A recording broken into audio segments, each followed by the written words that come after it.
Vayalar Dakshinamurthy team ആദ്യമായി ഒരുമിക്കുന്നത് 1956 റിലീസായ അവരുണരുന്നു എന്ന ചിത്രത്തിലൂടെയായിരുന്നു. എന്നാൽ ഈ ടീമിൻ്റെ ആദ്യത്തെ ഹിറ്റ് ഗാനം ഇണപ്രാവുകൾ എന്ന ചിത്രത്തിൽ ഗാനഗന്ധർവൻ യേശുദാസ് പാടിയ കാക്കത്തമ്പുരാട്ടി കറുത്ത മണവാട്ടി എന്ന ഗാനമായിരുന്നു. എന്നാൽ കാവ്യമേള എന്ന ചിത്രമായിരുന്നു ഈ ടീമിൻ്റെ മാസ്റ്റർ പീസ് എന്ന് പറയാവുന്നത്. എല്ലാ ഗാനങ്ങളും സൂപ്പർ ഹിറ്റുകൾ.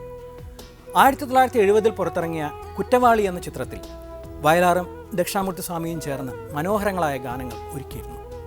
ഇതിൽ പി സുശീല പാടിയ കളഭമഴ പെയ്യുന്ന രാത്രി എന്ന ഗാനം നമുക്ക് കേൾക്കാം.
ആയിരത്തി 1964 പുറത്തിറങ്ങിയ കോഹ്ര എന്ന ഹിന്ദി ചിത്രം ക്ലാസിക് നോവലായ റെബേക്കയെ അവലംബിച്ച് നിർമ്മിച്ചതായിരുന്നു. ബീരേൻ നാഗാണ് ഈ ക്രൈം ത്രില്ലർ സംവിധാനം ചെയ്തത്. ഹേമന്ത് കുമാറിൻ്റെ ശബ്ദവും സംഗീതവും, വഹിദ റഹ്മാൻ്റെ മാസ്മര സൗന്ദര്യം ജ്വലിക്കുന്ന ഫ്രെയിമുകൾ. ബിശ്വജിത് ദേബ് ചാറ്റർജിയെ ആദ്യമായി ഹിന്ദിയിൽ അവതരിപ്പിച്ചതും ഹേമന്ത് കുമാർ തന്നെയായിരുന്നു, 20 സാൽ ബാദ് എന്ന ചിത്രത്തിലൂടെ. ബിശ്വജിത്തിൻ്റെ മകനായ പ്രസേൻജിത്ത് ഇപ്പോൾ ബംഗാളി സിനിമയിലെ സൂപ്പർ സ്റ്റാറാണ്.